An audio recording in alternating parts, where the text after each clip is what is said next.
या माणसाच्या शैक्षणिक संस्था आहेत, शाळा आहेत, कॉलेज आहेत, पण माणसं याच्याकडे यायची एक वेगळाच प्रश्न घेऊन. प्रश्न नोकरीचा नसायचा, प्रश्न ॲडमिशनचा नसायचा, कारण त्या बाबतीत टेन्शनच नव्हतं.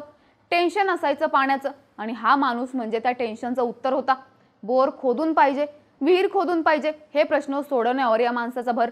बरं, लोक प्रश्न घेऊन येत असली तरी हा माणूस आमदारही नव्हता. उलट आमदारकीच्या इलेक्शनला यांचा पराभव झालेला, पण तरी यानं लोकांना स्वखर्चातून पाणी दिलं. या माणसानं लोकांपर्यंत पाणी पोहोचवलं, आणि पाण्याच्या माध्यमातून स्वतःलाही. पाणी इलेक्शन फिरवतंय म्हणून पश्चिम महाराष्ट्रापासून मराठवाड्याची चर्चा होत असली तरी याच पाण्यावर चिपळूणचं इलेक्शन निघू शकतंय. समोर आव्हान शरद पवारांच्या वाऱ्याचं आहे, पण तरी चिपळूणमध्ये हवा शेखर निकम यांची आहे. प्रश्न पडतो कशामुळे? चिपळूणची समीकरणं नेमकी आहेत काय? पाहूया त्या व्हिडिओच्या माध्यमातून. नमस्कार, मी नम्रता आणि तुम्ही पाहताय बोल भिडूची स्पेशल सिरीज मतदारसंघाचं राजकारण. सुरुवातीला सांगितलेला किस्सा 2014 नंतरचा, पण आजही सगळ्या चिपळूणमध्ये चर्चेत असलेला. आता यंदाच्या इलेक्शनमध्ये देखील हा पाण्याचा मुद्दा चर्चेत आहेच, पण त्याला आव्हान आहे वाऱ्याचं. वारं कुणाचं? तर शरद पवारांचं.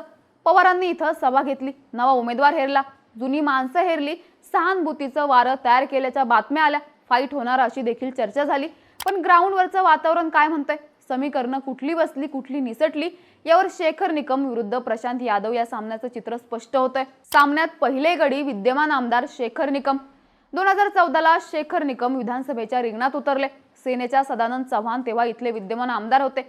निकमांचा पराभव झाला फक्त 6,000नी. तेव्हा चिपळूणमधून त्यांना लीड मिळालं नव्हतं, त्यामुळे संगमेश्वरचं पण गणित बिघडलं. निकम पराभवामुळे खचले नाहीत. दुसऱ्या दिवशी ऑफिसमध्ये जाऊन बसले आणि लोक निकम सरांकडे शिक्षणापासून पाण्याचे प्रश्न घेऊन येऊ लागले. दावेदारी समजून घेण्याआधी आपल्याला शेखर निकम यांचा इतिहास समजून घ्यावा लागतो. त्यांचे वडील गोविंदराव निकम हे 2 टर्मचे खासदार, पण शेखर निकम यांच्याकडे राजकीय वारसा फार नंतर आला. आधी आला तो संस्थात्मक वारसा. सह्याद्री शिक्षण संस्थेच्या इथं शाळा आहेत, कॉलेजेस आहेत, औद्योगिक प्रशिक्षण केंद्र आहेत. थोडक्यात कोकणातल्या लोकांनी शिकायला आणि टिकायला मुंबईलाच जायचं, या मुद्द्याला छेद देण्याचं काम निकम यांच्या सह्याद्री शिक्षण संस्थेनं केलं. याच संस्थेत शेखर निकम प्रिन्सिपल म्हणून रुजू झाले आणि त्यांना नाव पडलं सर, जे अगदी आजपर्यंत त्यांच्या नावापुढे चिकटले. या संस्थेत शिकणारे, काम करणारे यांची संख्या मोठी आहे, त्यामुळे निकम कुटुंबाचा माणसांशी कनेक्ट आहे. शिकवणारे आणि नोकरी देणारे सर म्हणून भावनिक नातं आहे. पण हा कनेक्ट वाढला कशामुळे? तर पाण्यामुळे. आमदारकीच्या इलेक्शनला पराभव झाल्यानंतर निकम यांनी चिपळूणचा पाण्याचा प्रश्न सोडवण्यावर भर दिला.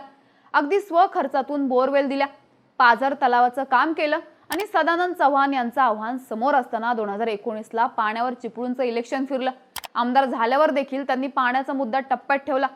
कोळकेवाडी धरणामधून पाणी आणणारी ग्रॅव्हिटी पाणी योजना, अनेक पाझर तलाव, नळ योजना अशी कामं ते करत राहिले. सोबतच मोठ्या प्रमाणावर विकास निधी आणत रस्त्यांपासून शासकीय सुविधांपर्यंत प्रश्न सोडवले. स्पर्धा परीक्षेची तयारी करणाऱ्या मुलांसाठी केंद्र. चिपळूणचा पाण्याचा प्रश्न कायमचा सोडवण्याचं काम टप्प्यात आणलं, आणि हीच विकासाची लाईन इलेक्शनमध्ये देखील आणली. आता मैदानातले दुसरे गडी आहेत प्रशांत यादव. चिपळूण काँग्रेसचे तालुकाध्यक्ष असणाऱ्या प्रशांत यादव यांनी जानेवारीमध्ये शरद पवार गटात प्रवेश केला. इथं काँग्रेसपेक्षा शरद पवारांना असलेली स्पेस त्यांनी हेरली. प्रशांत यादव यांनी वासिष्ठी डेअरी प्रकल्पाच्या माध्यमातून दूध संकलन आणि प्रक्रियेचा प्रोजेक्ट उभारला. या प्रकल्पामधून त्यांनी जोडलेली माणसं, तयार झालेल्या लाभार्थ्यांचं गणित, हीच प्रशांत यादव यांची ताकद. अर्थात त्यांना बळ असेल ते शरद पवार यांचं. मागच्या 8 महिन्यात प्रशांत यादव ताकदीने ऍक्टिव्ह झालेत. त्यांनी गाव भेटी करायला सुरुवात केली, पण त्यांना आव्हान निकम यांच्या 15 वर्षाच्या थेट कनेक्टचं आणि स्थानिक समीकरणांचं असणार आहे. आता स्थानिक समीकरणं कुठं कशी बसली आहेत? तर शेखर निकम यांच्या मागे महायुतीमध्ये भाजपचं आणि विशेषतः शिवसेना शिंदे गटाचं बळ उभं राहू शकतं. भाजपला रत्नागिरी जिल्ह्यामध्ये यंदा स्पेस नाहीये, पण लोकसभेला राणे निवडून आल्यामुळे त्यांची यंत्रणा चिपळूणमध्ये मदत करू शकते. दुसऱ्या बाजूला सामंत बंधू देखील फोर्स देतील. माजी आमदार सदानंद चव्हाण हे नाराज असल्याची चर्चा झाली असली तरी त्यांनी नाराजी मागे ठेवून शेखर निकम यांच्यासाठी झटून काम करणार असं विधान केलं, आणि ते प्रचारात सक्रिय झाले. अजित पवारांनी देखील चिपळूणमध्ये सुरुवातीच्या टप्प्यातच लक्ष देत सभा घेतली. थोडक्यात महायुतीची बेरीज बसली. मग ही बेरीज महाविकास आघाडीची बसली नाही का? तर बसली. काँग्रेसमध्ये आधी अंतर्गत नाराजीची चर्चा झाली, पण पक्षश्रेष्ठींच्या भूमिकेमुळे ती नाराजी मिटली. पण इथं चर्चा झाली ती भास्कर जाधव यांच्या भूमिकेची.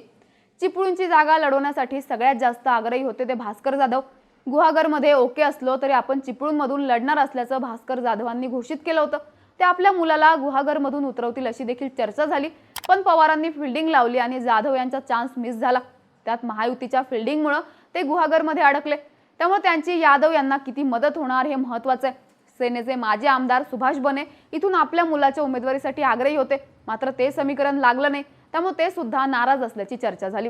प्रशांत यादव यांनी उमेदवारी जाहीर होण्याच्या आधी बने यांची भेट घेतली खरी, पण त्यानंतर वातावरण थंड असल्याचं स्थानिक पत्रकार सांगतात.